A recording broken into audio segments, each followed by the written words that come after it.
성경 말씀 보겠습니다.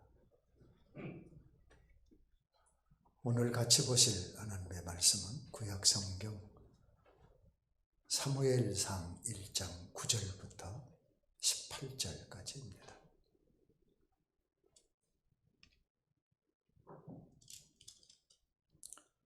사무엘상 1장 9절부터 18절은 구약 성경 페이지수로 한 409페이지나 10페이지 정도 될 것 같습니다.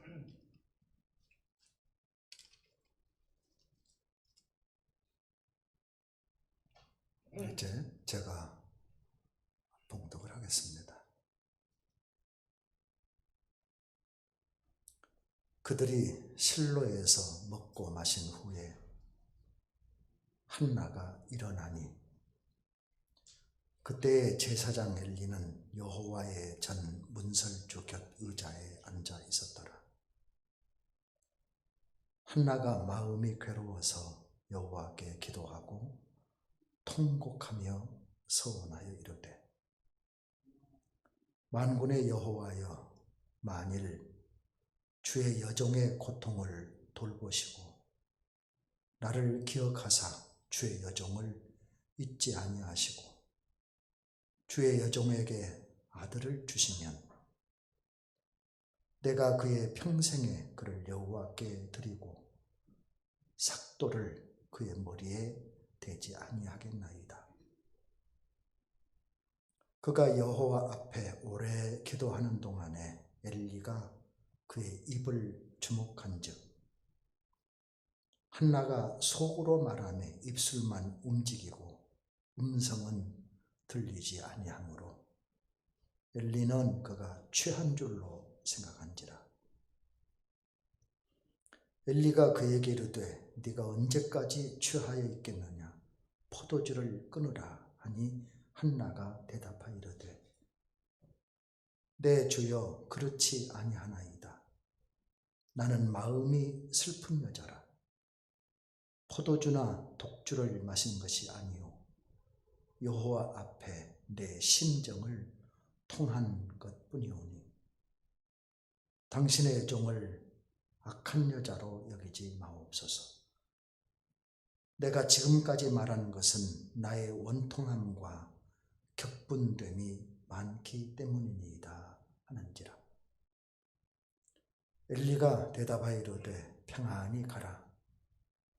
이스라엘의 하나님이 내가 기도하여 구한 것을 허락하시기를 원하노라 하니 이르되, 당신의 여종이 당신께 은혜 입기를 원하나이다 하고 가서 먹고 얼굴에 다시는 근심빛이 없더라. 아멘.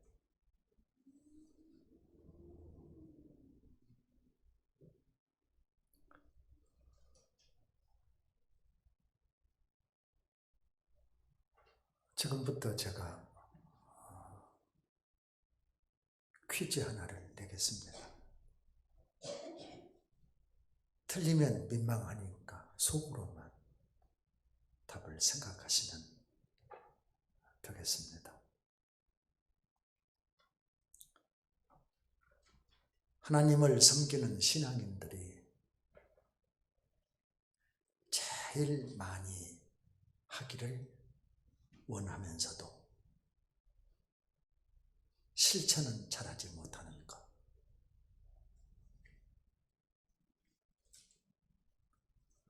남에게 부탁은 잘하면서, 그것도 목사에게 부탁은 잘하면서 정작 자신은 잘하지 못하는 것.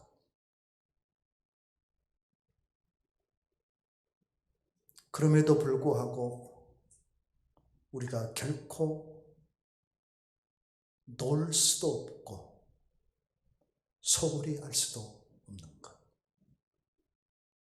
그것이 무엇일까요? 역시 우리 장로님.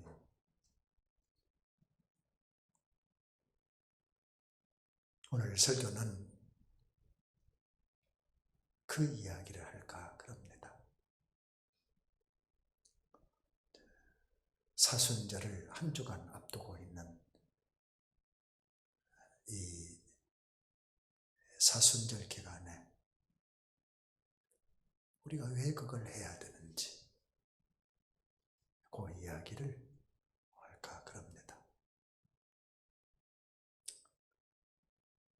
남을 위해서 하는 기도를 교회에서는 중보기도라 그럽니다.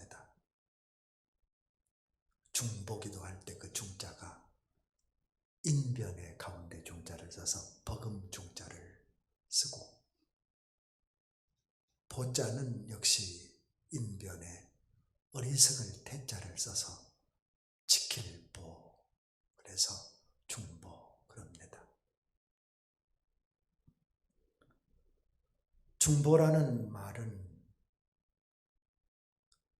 두 사람 사이에서 어떤 일을 이루어지게 만드는 일을 중보라 그럽니다. 그걸 신앙으로 말하면 우리를 살리기 위해서 주님께서 하나님과 우리 사이에 놓여 있는 십자가를 지시고 죽으신 사건, 그걸 중보라 그럽니다. 그래서 우리는 그 주님을 가리켜서 중보자 되신 주님이라고 부르죠.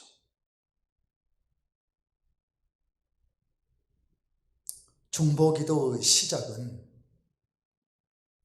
주님께서 우리를 위해서 하신 기도가 중보기도의 시작이라고 할 것입니다.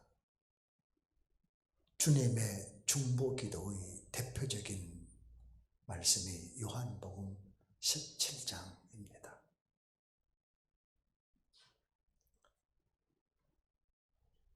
그런데 주님의 중보기도만큼은 아닐지라도 목사가 하는 중보기도보다 몇백 배나 더 간절하게 드리는 중보기도가 있습니다. 그 기도가 바로 자식들을 위한 어머니의 기도입니다. 세상의 모든 어머니들은 자식들을 위해서 간절히 기도합니다. 만일 자식을 위해서 기도하지 않는 어머니가 있다면 그 어머니는 팥쥐 어머니일 것입니다.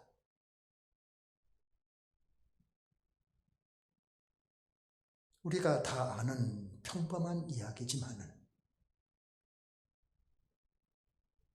부모 마음대로 되지 않는 것이 자식의 일입니다.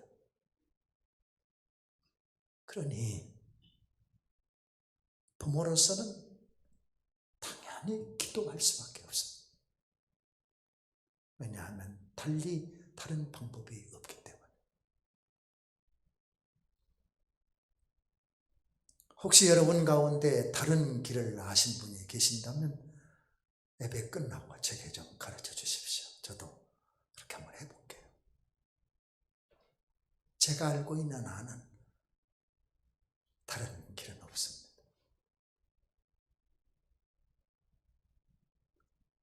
성경에 나오는 사람들 중에 자식을 위해서 한나처럼 간절하고 한나처럼 처절하게 기도했던 사람도 드물 것입니다. 우리 모두가 알고 있는 바대로 한나는 불임 여성이었습니다. 정도의 차이는 있겠지만은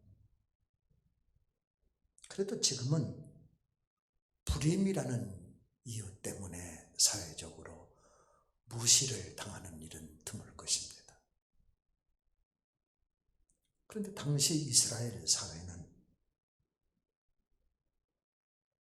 아내의 불임은 남편으로부터 일방적으로 이혼을 당하게 되는 절대 요건이어서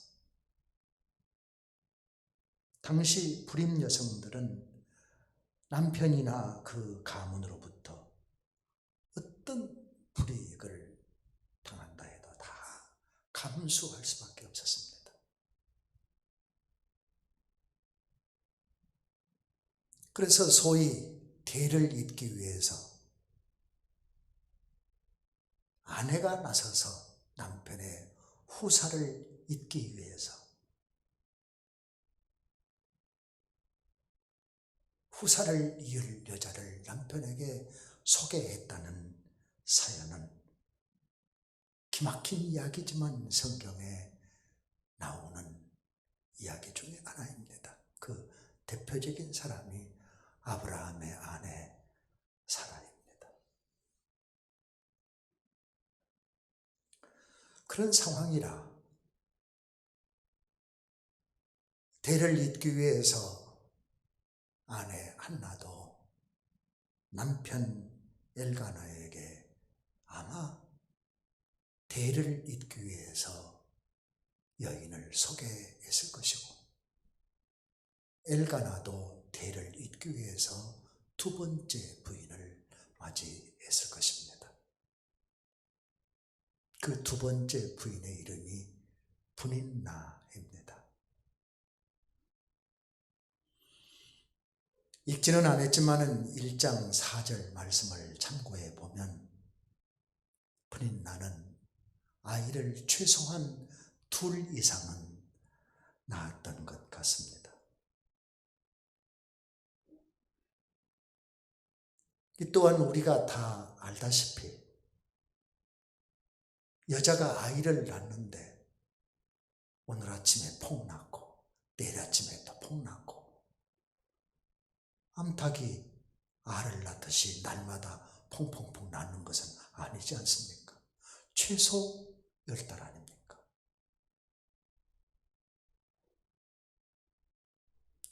그렇다면 분인나가 아이를 둘만 낳았다고 해도 그 낳은 기간이 최소 3년에서 4년일 것이고 길게는 수년 동안 아이를 낳았을 텐데 분인나가 아이를 낳을 때마다 위세를 부려서 한나의 속을 뒤집어 놓았던 것 같습니다. 수년 동안 그랬던 것 같아요.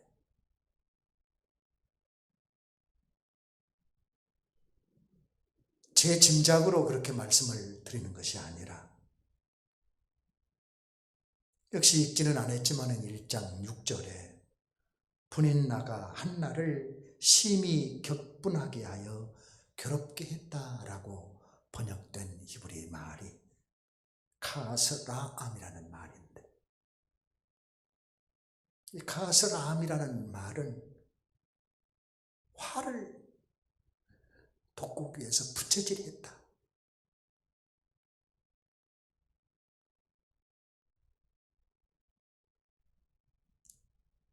아주 그 단어의 의미적으로만 보자면 치가 떨리도록 괴롭게 했다.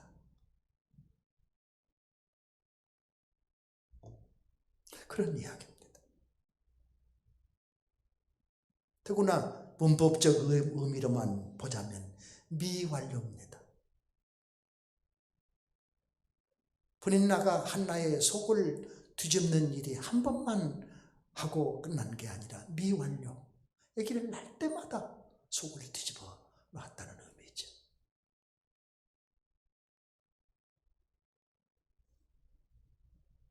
아기를 낳은 분인나가 아이를 낳지 못하는 한나를 깔보면서 생산도 못하는 여자가 꼴에 큰 부인이라고 어쩌고 저쩌고 그랬을 거 아닙니까? 안 봐도 비디오입니다. 안 봐도.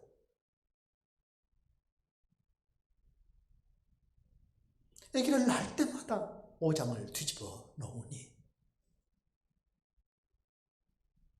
그때마다 한나는 식음을 전폐하고 눈물로 나를 샜습니다. 제 짐작이 아니고 성경이 그렇게 되어 있습니다. 그 고통과 분노가 얼마나 컸던지 한나는 통곡으로 기도를 대신했습니다.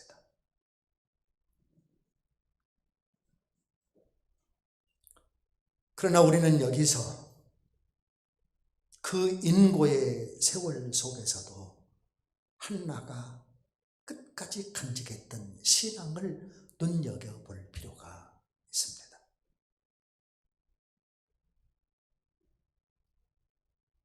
한나는 그 고통의 세월 속에서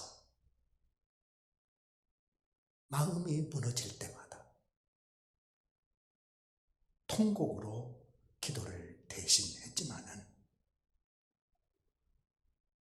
자신의 태를 열어달라는 기도는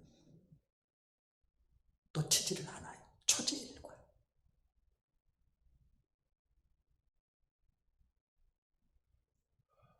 그렇게 해서 얻은 아들이 기도의 열매가 사무엘입니다.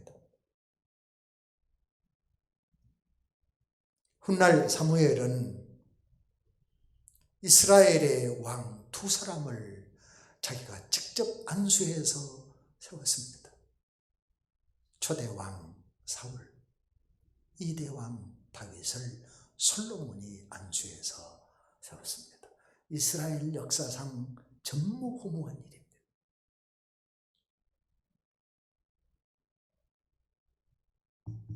여러분, 그렇게 해서 아들을 얻은 어머니가 얼마나 귀한 아들입니까? 그렇게 해서 얻은 아들을 얻은 어머니가 그 아들을 위해서 하나님께 뭐라고 기도했는지 아십니까? 한번 들어보실랍니까?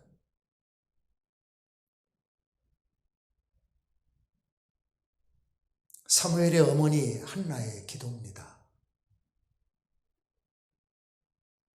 내 마음이 여호와로 말미암아 즐거워하며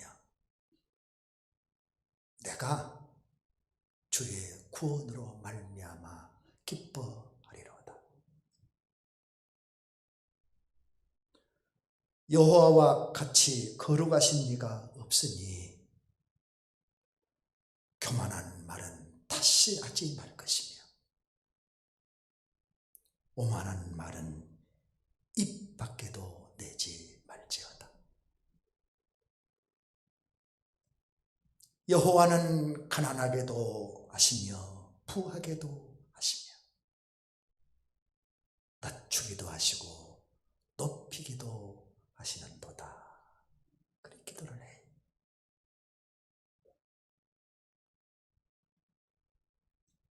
그렇게 귀한 아들을 품에 안고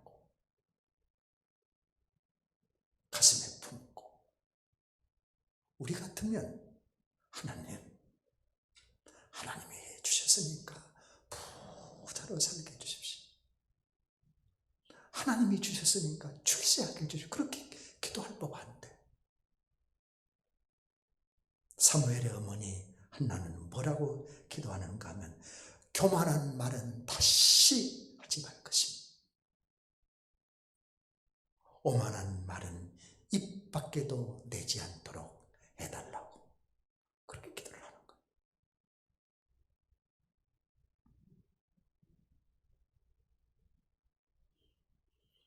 어머니 한나가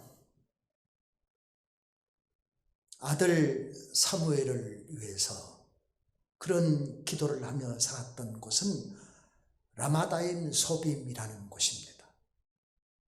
그게 사무엘의 고향입니다. 신약 성경의 지명으로 말하면 그곳이 아리마대입니다. 예수님에게 무덤을 제공했던 아리마대 요셉 아시죠? 그 아리마대가 이 사무엘의 고향 구약 성경의 지명으로 라마다임 소빔이라는 곳입니다. 훗날 사무엘도 고향 라마다임 소빔 가서 생을 마쳤지요. 사무엘은 제사장 엘리와 함께 실로에 있고, 어머니 한나는 라마다임 소빔 고향 땅에서 아들을 위해서 기도하는데 지도상 직선거리로 30km가 넘습니다. 먼 거리입니다.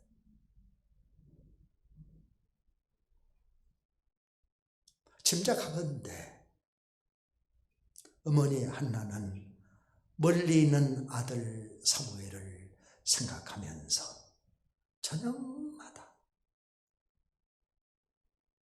아들을 가슴에 품고 오직 기도 하나로 세상을 살았던 것 같습니다.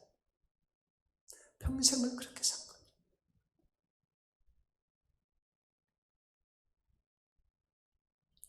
제가 그 성경을 읽으면서 하나 배운 게 있습니다. 그렇다. 거리가 얼마가 되든지 장소가 어디가 되든지 하나님께서는 우리의 기도를 들으신다. 아멘이죠. 30km가 넘는 거리에 떨어져 있는 아들을 위해서 어머니가 가슴에 품고 우리 기도를 하는 거예요.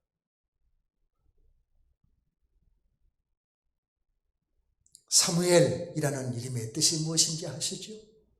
하나님께서 들으셨다는 겁니다.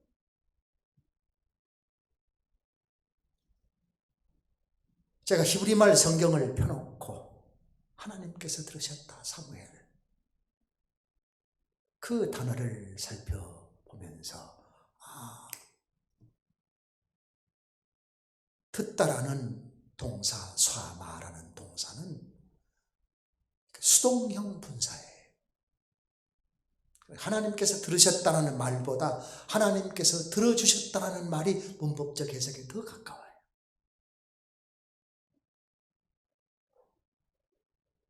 아들을 가슴에 품고 하는 어머니의 기도를 하나님께서 들어주셨다는 겁니다.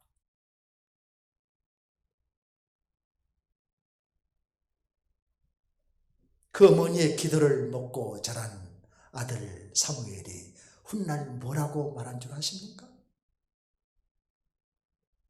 사무엘상 12장에서 기도를 쉬는 것은 죄다 그랬습니다.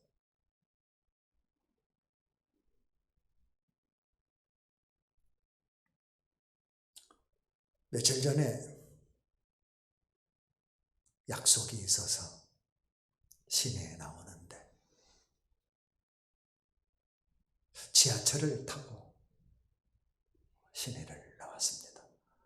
아따, 그거 참 편리하대도 공짜대던 지하철이 내 주민등록을 딱 넣으니까 땡그랑 하고 공짜가. 나중에 알고 봤더니 그렇게 지하철을 공짜로 타고 다니는 사람을 지공선사라 그런다고 합니다. 지하철 공짜로 다니는 사람.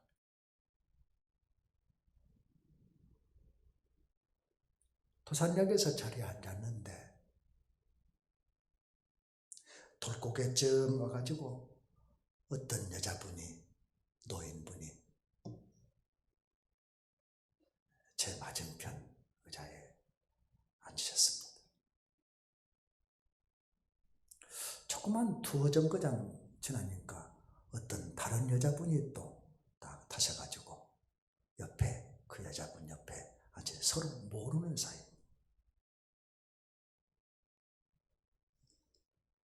먼저 타신 분이 좀 연세가 많아 보이시는데 그분이 하시는 말씀이, 시비는 몇 살이요? 난 76이요. 그래라. 나보다 2살 적으시오. 나는 78이요. 근데 그 76 되신 노인분이 마스크를 2개를 쓰고 있더라니까요. 두 장을 겹해서 안에 하나 쓰고 또 밖에 쓰시고 그렇게 계시니까 그걸 보신 78 되신 노인분이 아이고 뭐 마스크를 2장씩이나 쓰고 계시오? 그렇게 물으니까 우리 딸이 마스크를 박스채 사다 주면서 이렇게 쓰고 다니라 하나요? 그래서 2장 쓰고 댕기요.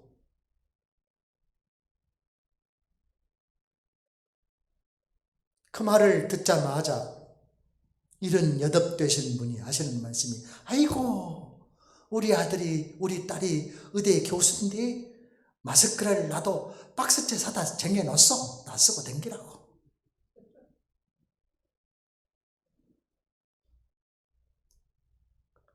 거기까지만 했으면 좋겠는데 그 다음 하시는 말씀이 아이고 집이 얼굴은 피부는 그렇게 안 흑한디 얼굴에 잡티가 없어서 보기는 좋소.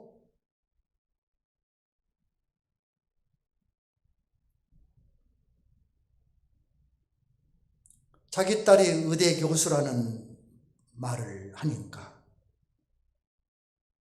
76 되신 분이 대뜸 하시는 말씀이 우리 딸은 서울서 피부과 의사인데 집에 올 때마다 내 얼굴을 만져줘요.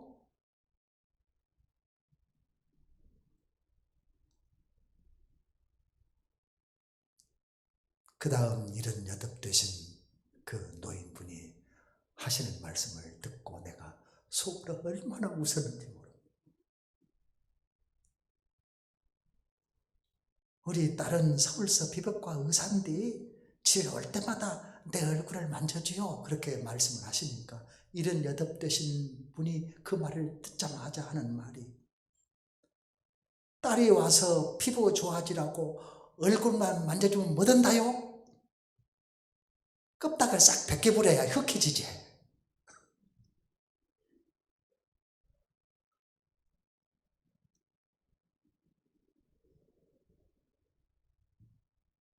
웃음을 참으면서 제가 속으로 생각을 해봤습니다. 두 노인분들의 말이 사실이든 아니든 자식들 가지고 서로 기 안 죽으려고 주고받는 말을 들으면서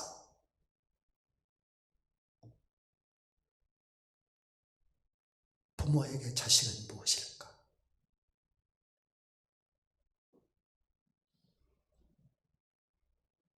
부모에게 자식은 무엇을 위해 있는 것일까?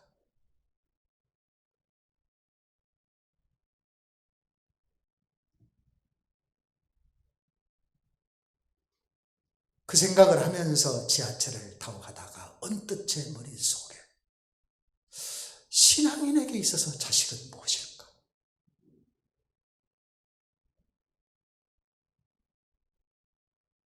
여러분, 하나님을 믿는 우리에게 있는 자식은 무엇을 위해 있는 것일까요?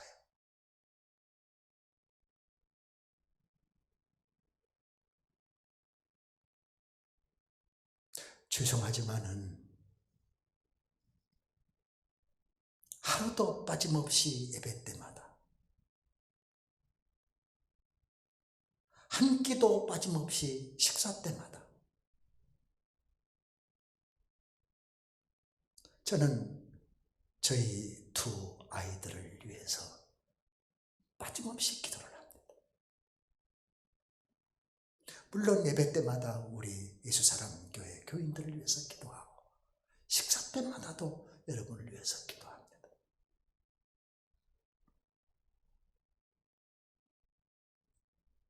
지난주일 성찬 후부터는 식사 끝나고 또 우리 둘이 앉아서 한 가지 한 것이 있습니다. 축복합니다. 사랑합니다. 여러분 하십니까? 오면 안 하신갑소? 꼭 하시죠. 축복합니다. 사랑합니다.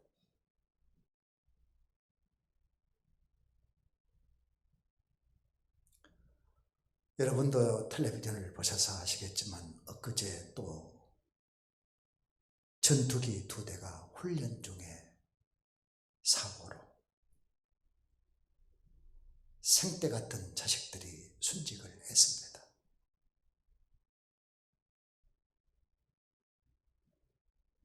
저는 공군 전투기가 사고가 날 때마다 지금도 가슴이 울렁거립니다. 제 트라우마 때문에.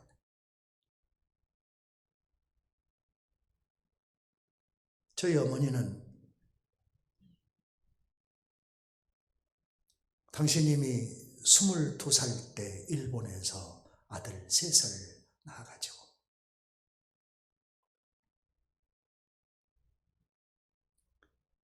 그 아들 3 중에 당신님이 가장 사랑하는 아들을 전투기 조종사로 만들었는데 공군사관학교를 보내가지고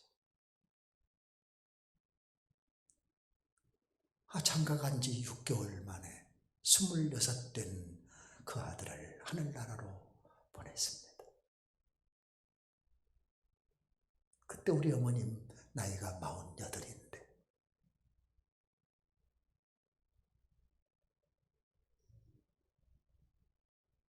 가장 사랑하는 아들을 하늘나라에 먼저 보내고 식음을 정폐하고 누워있는 저희 어머니에게 당신님의 친정어머니, 그런 건 제 외할머니죠. 저희 외할머니께서 저희 어머니가 큰딸인데 그 큰딸을 위로하시면서 우리 어머니 함자가 태순입니다. 태순아, 우리 그 둘째 형님 이름이 영휘인데 태순아, 영휘를 다시 만날 수 있는 길은 영휘가 믿은 하나님을 너도 믿어야 한다.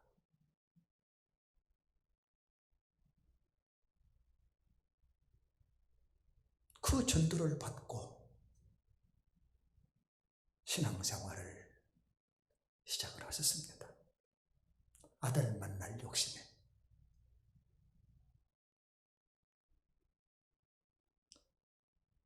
그러다가 당신님이 하늘로 가신 날까지 40년을 1965년에 저희 형님이 비행기 훈련 중에 순직을 하셨는데 그로부터 40년을 그 아들 생각에 울지 않는 해가 없었습니다. 나 해마다 동작동에 가시면 울지 않는 해가 없어요.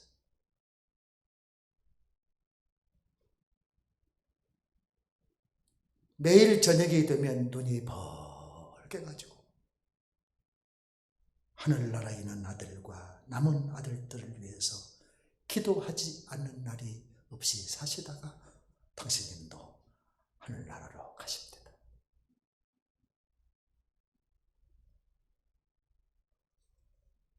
그걸 보면서 제 나름 얻은 신앙적 교훈이 있습니다. 그렇구나. 자식은 그 자식이 어디에 있든 한국에 있든 미국에 있든 하늘나라에 있든 자식은 우리를 기도의 사람이 되게 하시려고 하나님께서 우리에게 주신 하나님의 선물이다. 그것이 자식이다.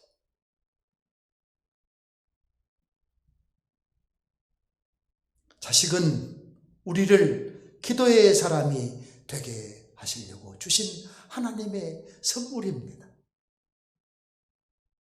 그게 신앙의 선조들을 통해서 배운 교훈입니다. 우리에게서 자식은 그런 존재구나.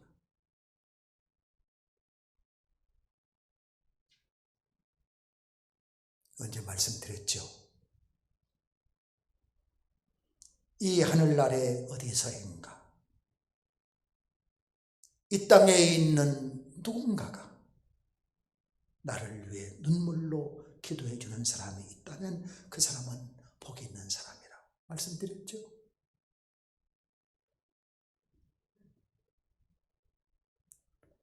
자식 외에 하나님이 우리에게 주신 선물이냐면 우리가 자식들을 위해서 기도하면 그놈들이 복된 놈들이 된다니까요. 그러니까 하나님의 선물이죠.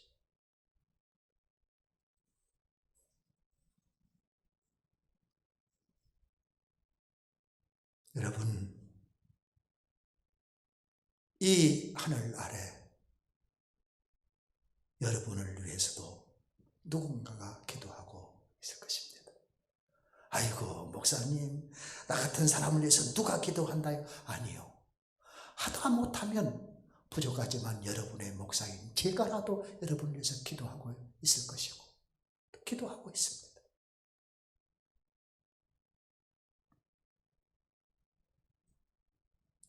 이제 오늘 설교를 마쳐갈까 그럽니다.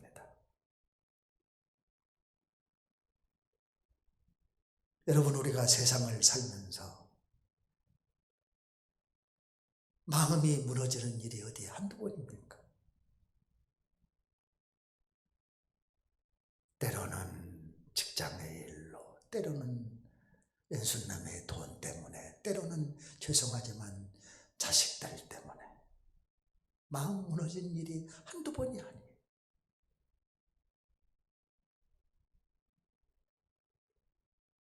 그런 세상에서 기도 없이 살아갈 수 있을까요?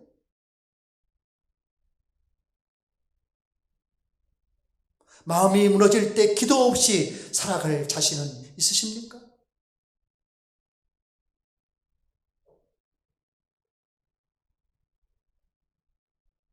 여러분, 우리의 믿음이 있습니다. 광야의 바람이 아무리 거세게 불어도 기도하고 있는 한 우리는 살아남을 것이고, 그것이 우리의 믿음이고, 또 한나처럼 통곡이 우리의 기도를 대신할지라도 우리가 무릎을 꿇고 있는 한 하나님께서 우리를 살리신다. 그게 우리의 믿음 아닙니까? 우리가 사는 것은 그 믿음 때문에 살고, 우리가 버티는 것은 그 기도 때문에 버티고 있는 것 아닙니까? 이게 우리의 믿음 아닙니까?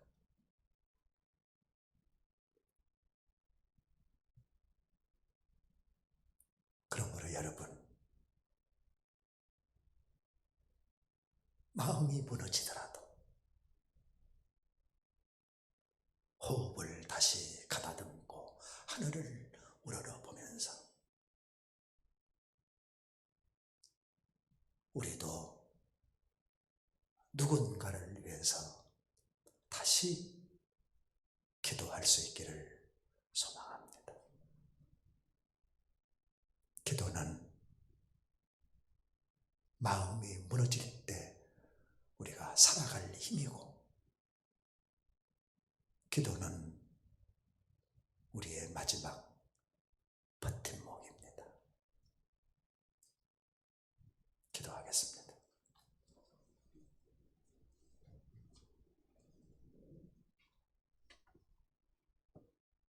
하나님, 우리 아버지,